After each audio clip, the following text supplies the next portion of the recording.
तो लास्ट हमारा टॉपिक बचा है टेक्निक्स ऑफ साइंटिफिक मैनेजमेंट। इस वाली वीडियो के अंदर, इस वाली क्लास के अंदर हम फाइनली इस वाले टॉपिक को कंप्लीट करेंगे, टेक्निक्स ऑफ साइंटिफिक मैनेजमेंट। इसके अंदर हमने कितनी सारी टेक्निक्स देखी थी, बहुत सारी टेक्निक्स मैंने आपको बताई थी, बहुत सारी टेक्निक्स देखेंगे। कुछ टेक्निक्स को पढ़ना स्टार्ट करते हैं, जैसे कि मोशन स्टडी, छोटी वाली टेक्निक पढ़ते हैं। सबसे पहले टेक्निक पढ़ते हैं मोशन स्टडी। अब सर मोशन स्टडी की हम बात करें, सर क्या होता है motion study? It is the science of eliminating wastefulness and resulting from using unnecessary, ill-directed, inefficient motion by workers and machines to identify best method of work. Sir पूरा का पूरा ऊपर से गया नहीं गया? पूरा पूरा ऊपर से गया? हम्म, के समझ में आया कुछ? नहीं हो रहा। नहीं आया ना? अब देख मेरी बात समझाता हूँ। मान लो एक कंपनी है, ये एक कंपनी की बिल्डिंग है, ठीक है। इसके अंदर जो है ना 50 फ्लोर्स है। कितने फ्लोर्स है? 50 फ्लोर्स है। तू ग्राउंड फ्लोर पे काम करता है एक छोटे से कैबिन के अंदर। इस वाले कैबिन के अंदर पीयूष क्या करता है? वर्क करता है, ठीक है। छोटा सा कैबिन है ग्राउंड फ्लोर के अंदर, वो कैबिन आपका है पीयूष का। कंपनी ने क्या कर रखा है ना, जो वॉशरूम्स है ना, वॉशरूम्स ऑफिस स्टाफ के लिए, वो टॉप फ्लोर पे बनाए हैं, 50th फ्लोर पर। 50th फ्लोर की भी जो टेरेस है ना, टेरेस उस पे इसने क्या करे है, वॉशरूम्स बनाए हैं। किसी भी वर्कर को अगर वॉशरूम जाना है तो वो लिफ्ट से होता होता होता होता क्या जाता है, ऊपर जाता है। फिर अपना थोड़ा सा जो भी करना है उसको करता है। फिर दोबारा से नीचे आता है, आता है, आता है, आता है, आता है, और फिर अपना काम करने के लिए वो क्या करता है, बैठता है। बात सही है कि गलत? गलत है। 50 50 मंजिल ऊपर जाना, फिर 50 मंजिल नीचे आना, 50 × 2 अगर मैं करूँ तो बंदे ने 100 फ्लोर्स कवर करे। अब लिफ्ट ऊपर जा जाके बीच में रुकेगी भी, और भी बंदे हो सकते हैं जिनको लिफ्ट यूज करनी है। तू सबसे पहले लिफ्ट को क्लिक करेगा, लिफ्ट आने में भी बहुत टाइम लगाएगी, इतने सारे फ्लोर्स है। ना ना करते हुए भी जहां तक मुझे ऐसा लग रहा है कि 20 मिनट्स तेरे वेस्ट हो जाएंगे, 20 to 25 मिनट्स। अब यस तुम सर। ये मान के चलो, बंदा 10 आवर्स अगर वर्क करता है तो 3 टाइम्स उसको वॉशरूम यूज करना पड़ सकता है। तो 20 × 3 कर दूं तो कंपनी के हर एक एम्प्लॉय के कितने मिनट्स वेस्ट हो रहे हैं? 60 मिनट्स वेस्ट हो रहे एक हैं। घंटा। इस पूरी बिल्डिंग की अगर मैं बात करूँ, इस पूरी बिल्डिंग के अंदर 2000 एम्प्लॉइज काम कर रहे हैं, हर एक एम्प्लॉय का 60 मिनट वेस्ट हो रहा है। तो टोटल अगर मैं देखूँ, 2 6 12, 1 2 3 4, कितने मिनट्स वेस्ट हुए? 1,20,000 मिनट्स वेस्ट हुए। अब इनको मैं आवर्स में कन्वर्ट कर दूं तो एक लाख बस बीस हजार 2 घंटे। एक दो तीन चार डिवाइडेड बाय 24, कितने आवर्स हो गए? फाइव दो थाउजेंड बार। आवर्स वेस्ट हो गए। और 5,000 आवर्स डिवाइडेड बाय 24, तो 208 दिन वेस्ट हो रहे हैं डेली। हेलो, मोशन स्टडी समझा? मोशन स्टडी समझा? कंपनी का और एक इस कंपनी का जो ओनर है, उसको ये चीज दिख ही नहीं रही कि मेरे डेली के 208 दिन की जो सैलरीज जो है, 208 डेज की जो मैं सैलरी पे कर रहा हूँ, वो मैं सिर्फ वॉशरूम की पे कर रहा हूँ। वो मैं सिर्फ किसकी पे कर रहा हूँ? वॉशरूम आने जाने की पे वॉशरूम। कर रहा हूँ। तो सर होना क्या चाहिए कि ये जो ग्राउंड फ्लोर है ना, ग्राउंड फ्लोर, इसी के अंदर एक छोटा सा वॉशरूम आपको बना देना चाहिए। हर एक फ्लोर के ऊपर एक वॉशरूम फैसिलिटी होनी चाहिए, जो उस फ्लोर में जितने भी एम्प्लॉयज है वो उस वॉशरूम को क्या कर सकते हैं, यूज कर सकते हैं, आने जाने का अननेसेसरी मूवमेंट्स ना हो। ये सारी मूवमेंट्स कैसी मूवमेंट्स है? अननेसेसरी मूवमेंट्स है, जिससे कंपनी को कुछ एडवांटेजेस नहीं मिलता। तो कंपनी को ऐसी मूवमेंट्स को क्या करना चाहिए, खत्म करना चाहिए। तो इसको क्या बोलते हैं? Motion study. इसको क्या करते हैं? Motion study. कंपनी में उस हिसाब से डायरेक्शंस फॉलो करो कि आपका टाइम की सेविंग हो। It is the science of eliminating, खत्म करना है। साइंस किसकी? एलिमिनेटिंग मतलब खत्म करना है। वेस्टफुल, रिजल्टिंग फ्रॉम, ये जो वेस्ट जो निकल रही है कहाँ से निकल रही है? अननेसेसरी। इल डायरेक्टेड मतलब ढंग से डायरेक्शन नहीं प्रोवाइड करी, inefficient motions by workers and machines. ये मोशन वर्कर्स की भी हो सकती है, मशीन्स की भी हो सकती है, to identify best method of work. तो आपको खत्म करनी है, एलिमिनेट करनी है वेस्टफुलनेस। क्या खत्म करनी है? वेस्टफुलनेस। तो आप जो टाइम जो वेस्ट कर रहे हो, जो कि किस वजह से हो रहा है? Unnecessary inefficient motion by the workers and the machines. अब जैसे मान ले मशीन्स का एग्जांपल दे दो सर आप हमें एक बार। भाई लेस बनाने वाली कंपनी, कौन सी बनाने वाली कंपनी? लेस। लेस किसके बनते हैं सर? आलू के। आलू के। आलू बोले तो पोटैटो। पोटैटो स्पेलिंग ठीक लिखी है मैंने, पोटैटो के लेस बनते हैं। अब सर क्या होता है, ये क्या करते हैं कि बहुत सारे आलू लेकर आते हैं, उनकी सबसे पहले वॉशिंग वगैरह होती है। एक जगह पर क्या होती है? वॉशिंग होती है। मान ले एक एरिया है वॉशिंग के लिए। फिर ये दूसरी जगह पर जाते हैं जहाँ पे ये बॉईल होते हैं। फिर एक दूसरी कन्वेयर बेल्ट पे मूव करते हैं। किस पे मूव करते हैं? कन्वेयर बेल्ट के ऊपर। ये बॉईल होते हैं। फिर इनकी Conveyor पीलिंग होती है। पीलिंग होती है, कन्वेयर बेल्ट समझता है ना, जैसे एयरपोर्ट वगैरह में जाते हैं तो लगेज वगैरह वो घूमता रहता है बेल्ट के ऊपर। फिर इनकी पीलिंग होती है। फिर इनकी कटिंग होती है एज पर द साइज। फिर इनकी क्या होती है सर? फिर ये एक जगह पे फ्राई होते हैं सर। फिर एक जगह पर इस पे मसाला डलता है सर। फिर एक जगह पर इनकी क्या होती है सर? पैकेजिंग होती है। अब ये सारी क्या है? मशीन्स की मूवमेंट। ये सारी क्या है? मशीन्स की मूवमेंट। अब यहाँ पर भी आपको देखना है कि क्या मैं इस मूवमेंट को और छोटा कर सकता हूँ क्या? अगर मैंने इस मूवमेंट को छोटा कर दिया तो मेरी जो पैकेजिंग और ये जो प्रोडक्शन है, प्रोडक्शन कैपेसिटी, वो बढ़ जाएगी नहीं बढ़ जाएगी? नंबर ऑफ यूनिट्स ज्यादा बनने लगेगी नहीं बनने लगेगी? Yes sir.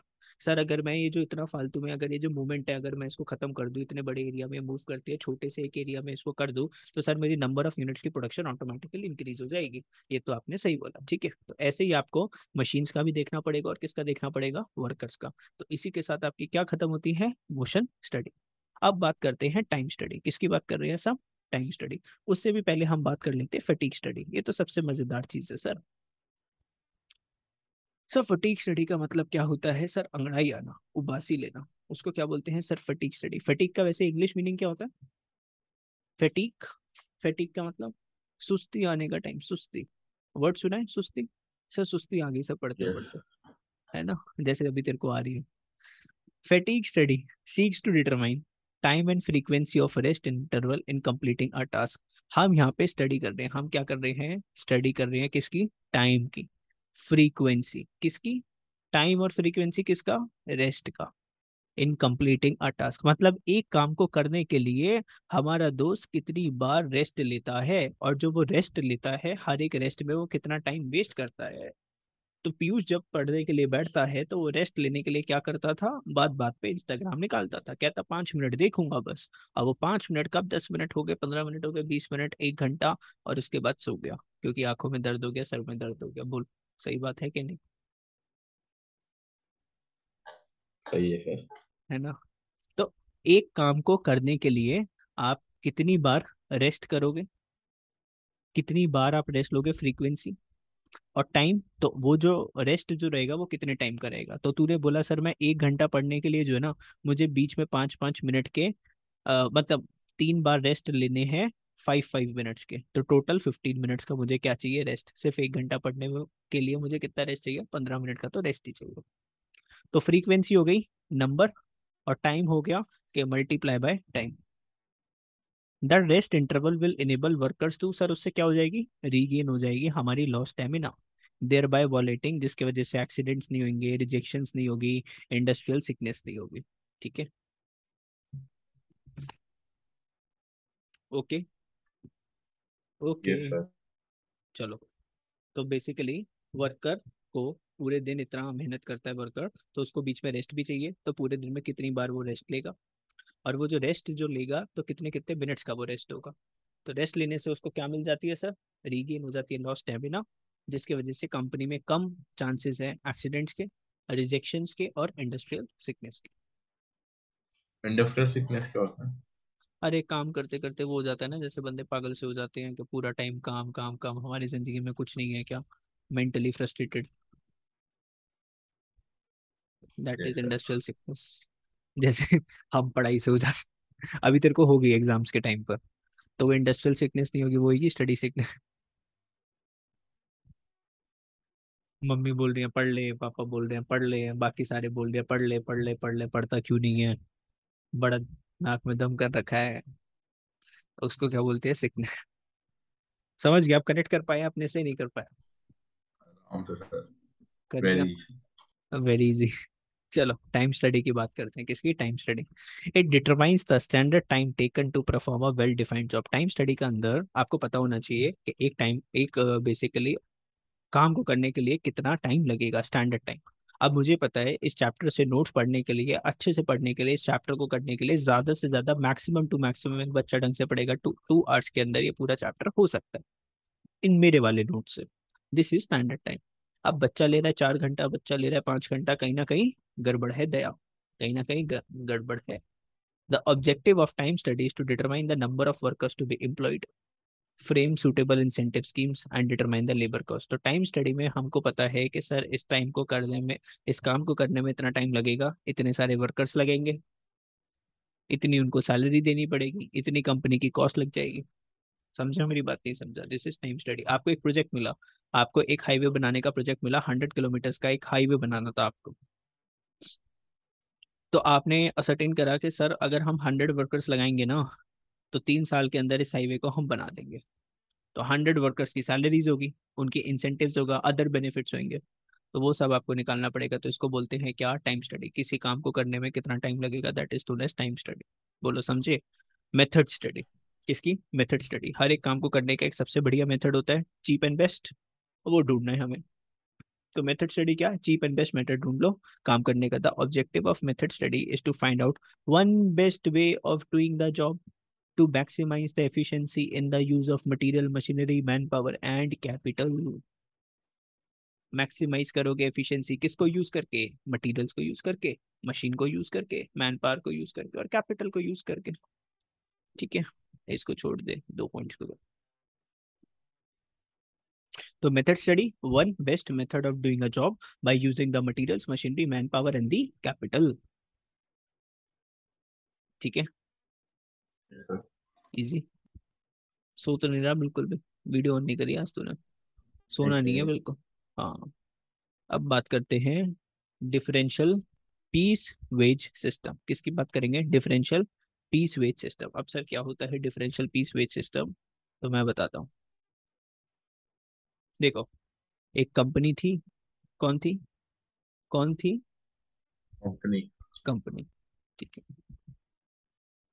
पक्का ना? कौन थी? कंपनी थी। ठीक है, कंपनी के अंदर ये कौन है? कौन है? बॉय। कौन है? बॉय काम करता था। और एक कंपनी के अंदर एक बॉय काम करता था।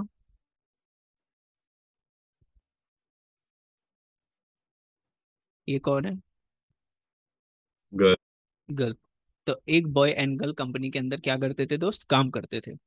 अब ये लड़की काम करने में एकदम परफेक्ट, काम करने में एकदम परफेक्ट। काम किस चीज का था? टी शर्ट बनानी थी। क्या बनानी थी? टी शर्ट्स बनानी थी, टी शर्ट मैन्युफैक्चरिंग करनी थी। दोनों को 8 8 आवर्स का काम होता था, 8 आवर्स की इनकी शिफ्ट थी। 8 घंटा लड़का काम करता था, 8 घंटे लड़की को काम करना पड़ता था। जो ओनर है उसने बोल रखा था कि 8 आवर्स के अंदर आपको 100 टी शर्ट्स बनानी है। कितनी टी शर्ट्स बनानी है? 100 टी शर्ट्स बनानी है।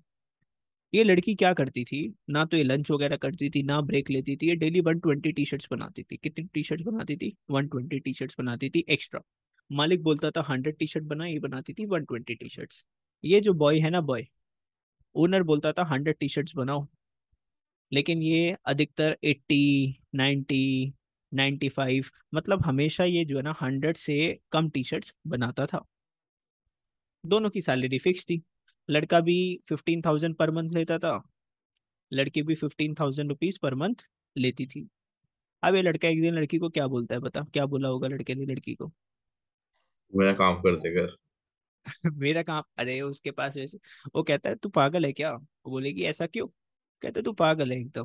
कह रही देख, हम भी 8 घंटे काम करते हैं, तू भी 8 घंटे काम करती है, लेकिन तू पूरे टाइम लगी रहती है, लगी रहती है, लगी रहती है। तू भी, तेरे को 15,000 मिलती है, तू 120 टी शर्ट डेली की बनाती है। हम देख बीच में ब्रेक लेते हैं, चाय कॉफी का ब्रेक लेते हैं, गपशप मारते हैं, बातें बनाते हैं, 80 टी शर्ट बनाते हैं, फिर भी हमें 15,000 की सैलरी मिलती है।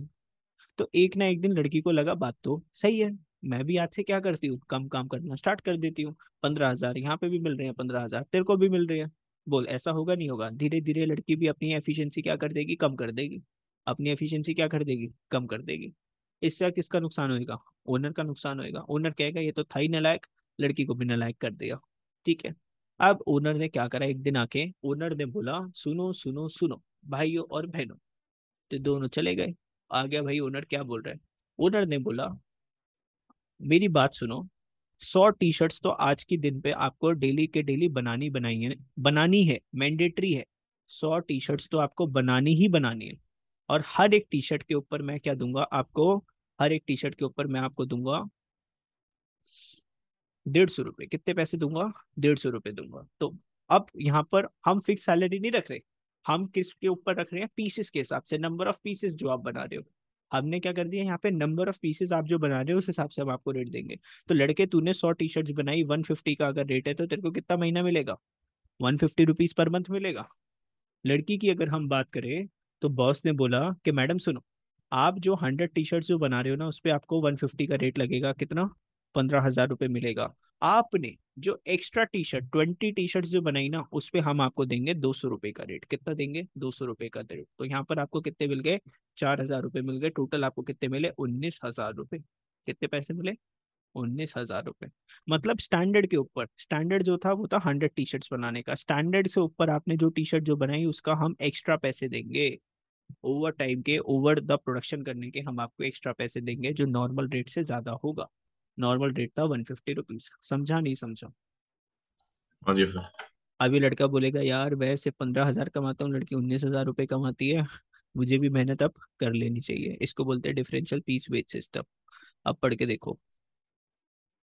This system links wages and productivity. तो वेजेस को किसके साथ लिंक कर दिया, प्रोडक्टिविटी के साथ, है ना, कि भाई जितने पीसेस बनाएगा उस हिसाब से पर पीस 150 रुपीज के हिसाब से मिलेगा। The standard output per day established and 2 piece rate are used. तो 2 पीस रेट यूज होंगे, 2 पीस रेट जैसे 150 का यूज हुआ और 200 का यूज हुआ। Higher for those who achieve up to more than the standard output. तो हायर किसको मिलेगा, जो स्टैंडर्ड से ज्यादा बनाएंगे। तो लड़की ने 100 टी शर्ट से ज्यादा बनाया, स्टैंडर्ड टी शर्ट क्या थी, 100 टी शर्ट्स बनाना, 100 से ज्यादा बनाया, तो उसको हमने क्या दिया, 150 के हिसाब से दिया, ओ सॉरी 200 के हिसाब से दिया।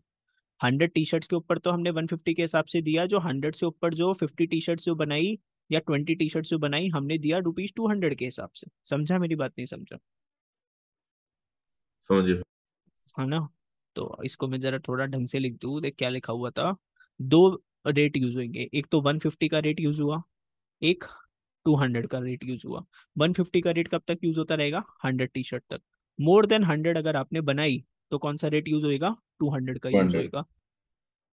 Efficient workers and lower for inefficient and slow workers. तो हायर रेट किसके लिए होगा, हायर रेट किसके लिए होगा, एफिशिएंट वर्कर्स के लिए होगा। एंड लोअर रेट किसके लिए होगा, inefficient workers and slow workers के लिए होगा।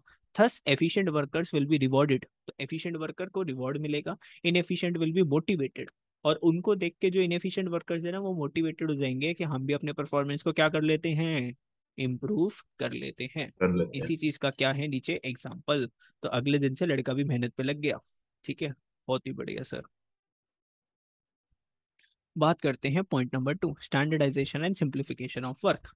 स्टैंडर्डाइजेशन, सर मैं चाहे डोमिनोज का पिज्ज़ा गुरुग्राम में खाऊं, चाहे मैं डोमिनोज का पिज्ज़ा दिल्ली में खाऊं, चाहे मैं राजस्थान में खाऊं, जयपुर में खाऊं, सर क्या टेस्ट में डिफरेंस दिखेगा कि एक ही जैसा टेस्ट होता है सर, एक ही जैसा सेम टेस्ट होता है। टेस्ट।